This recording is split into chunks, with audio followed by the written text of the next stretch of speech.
I had my controller disconnected. So I'm going to offer my opinion on this. So I don't fully believe that Oswald Spencer, like, developed Elpis for the goodness of humanity. I think he knew somehow in the back of his mind the connections and Wesker were trying to plot against him. And I think he just developed Elpis as a final fuck you to all of them. Um, because they were vying for his research. That's the only thing they wanted was his assets and the research of those bioweapons. So I think he knew it was coming, and I think he developed Elpis as basically a final fuck you to those who got all of those assets.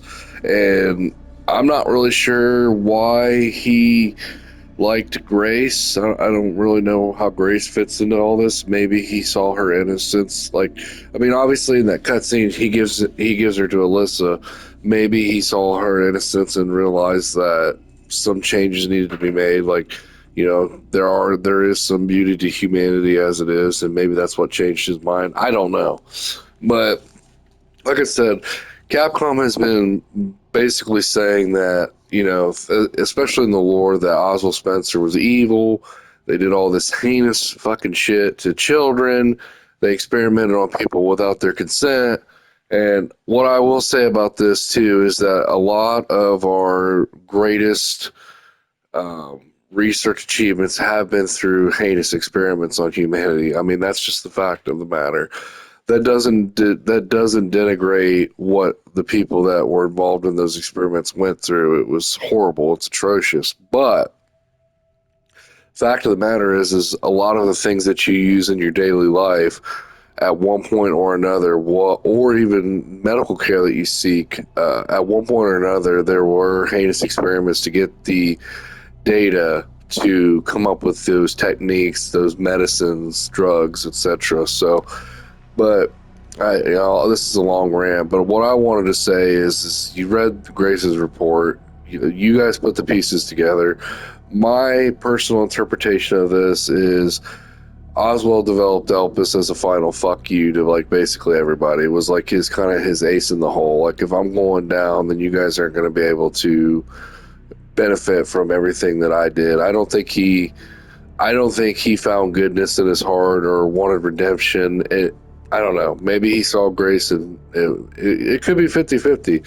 It could be a final fuck you, but maybe because holding Grace and seeing Grace as a baby, he realized that humanity did need to evolve. There is some beauty to humanity. There are the little things. So I don't know. My theory is I've kind of shifted to the 50-50. Maybe it's a little bit of both. I'm hoping Capcom will answer this, but who knows?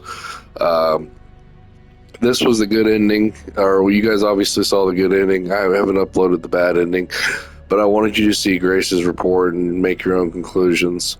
I did enjoy Requiem. There were parts that kind of aggravated me a little bit in the game, but for the most part, it is a great game. I highly recommend it.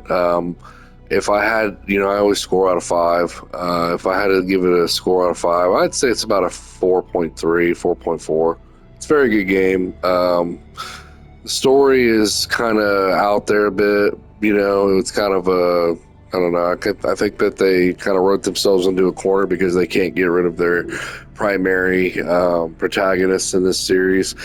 I think the way Grace is, I think she would be a great new or protagonist, like a female protagonist. I'm a bit disappointed that we didn't get to see Claire in this. Obviously, she was involved in the Raccoon City incident as well, and there's really, I mean, I guess if you want to say there's kind of a brief mention with Sherry being scared and all that, you can kind of think about her then. But I just, we get a mention of Chris, and that's about it.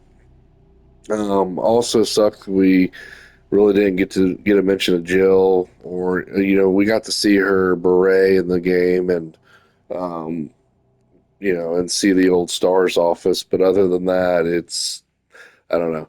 I do think it would be interesting to come back to uh, Raccoon City and explore explore more of it, and get to see some of the stories of people and what they went through during the outbreak. But that's Capcom's choice. It was cool to go back and re-explore um, the RPD department and see some things. But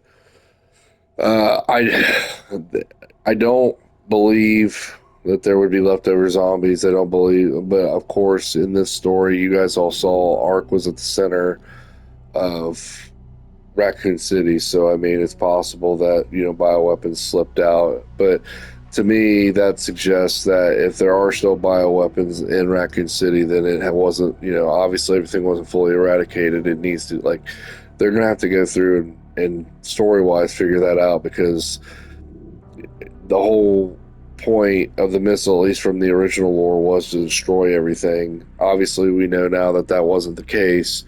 But with Leon's report, Leon's going to tell, hey, there's still bioweapons in here. I faced a giant fucking spider. They got lickers running around. There, and obviously took down a tyrant. Um, so I went on a long-winded rant. I'm sorry, guys. I know I don't really like talking too much on these gameplay videos. Some people like it, some people don't. I personally prefer the silent playthrough so you can actually see the gameplay with your own perspective. Um, but I wanted to let you guys read the Grace's report and make up your own opinions on what actually happened here. So I appreciate you watching. Thanks, like, subscribe, all that good jazz. Uh, and have a great day.